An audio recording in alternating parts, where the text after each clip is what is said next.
Hello దోస్తుల్, welcome to my channel. ఒక్కసారి try చేసి చూద్దాం. అందరూ ఎలా ఉన్నారండి? బాగున్నారా? నేను కూడా చాలా బాగున్నానండి. అయితే ముందుగా ఇవాళ రెసిపీలోకి వెళ్ళిపోదాము.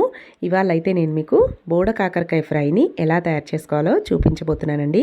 చాలా చాలా టేస్టీగా ఉంటుంది. ఈ ప్రాసెస్లో ఒక్కసారి తప్పకుండా మీరు కూడా ట్రై చేసి చూడండి.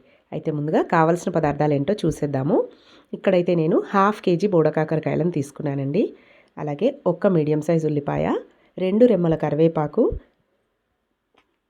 4 పచ్చిమిరపకాయలు, అలాగే ఒక్క కట్ట వరకు కొత్తిమీర తీసుకోవాలి.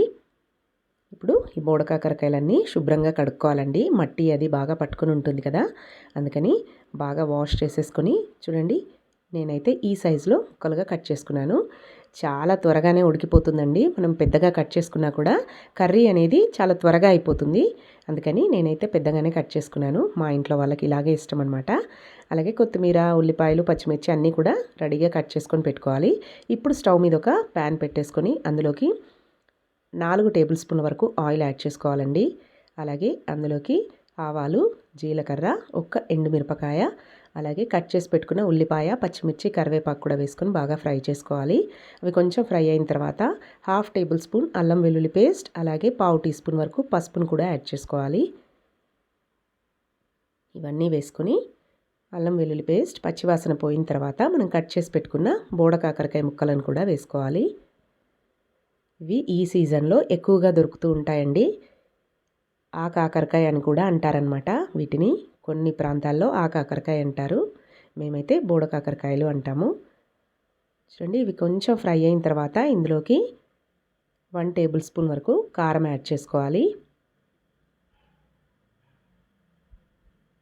ఈ కర్రీకి నూనె కాస్త ఎక్కువగానే పడుతుందండి. నూనె కొంచెం ఎక్కువ వేసుకుంటేనే కర్రీ అనేది చాలా చాలా టేస్టీగా ఉంటుంది. చూడండి, కారం, ఉప్పు కారం 2 వేసేసుకొని ఇలా అంతా కూడా బాగా కలుపుకొని 1/2 కప్పు వరకు వాటర్ యాడ్ చేసుకోవాలి. కొంచెం ఇవి ఉడికేంత వరకు 1/2 కప్పు వాటర్ యాడ్ చేసుకొని మూత పెట్టేసుకొని ఒక 8 మినిట్స్ తర్వాత మూత తీసుకొని మళ్ళీ ఒకసారి కూరనంతా కూడా బాగా కలుపుకొని ఇందులోకి 1 టేబుల్ స్పూన్ వరకు ధనియాల పొడి, అలాగే కొబ్బరి పొడి వేసుకోవాలండి. ఖచ్చితంగా వేయించి పెట్టుకున్న కొబ్బరి పొడి అనమాట. ఎండు కొబ్బరిని తురుముకొని లైట్గా వేయించుకొని కొంచెం మెత్తగా ఇలా మ్యాష్ చేసేసుకొని ఇందులోకి కంపల్సరీగా వేసుకోవాలన్నమాట. మటన్ కర్రీ టేస్ట్ వస్తుందండి. చాలా చాలా యమ్మీగా ఉంటుంది. మీకు ఇష్టం ఉంటే గరం మసాలా కూడా ఒక 1/2 టీ స్పూన్ వరకు గరం మసాలా పొడి కూడా వేసుకుంటే మనకు యమ్మీ బోడ కాకరకాయ ఫ్రై కర్రీ రెడీ అయిపోతుంది.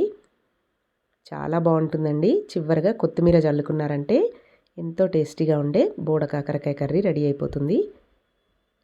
ఇలాగే రైస్లోకి తిన్నా బాగుంటుంది. సైడ్ డిష్గా కూడా చాలా బాగుంటుంది.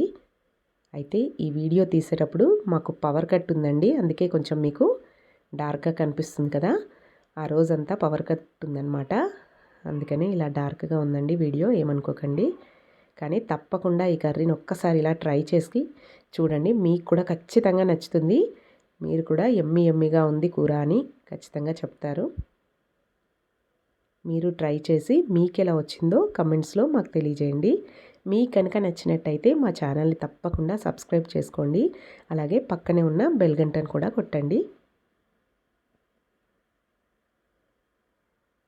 చూడండి, యమ్మీ బోడ కాకరకాయ కర్రీ. మీరు ట్రై చేసి ఎలా వచ్చిందో చెప్పండి. Please subscribe to my channel.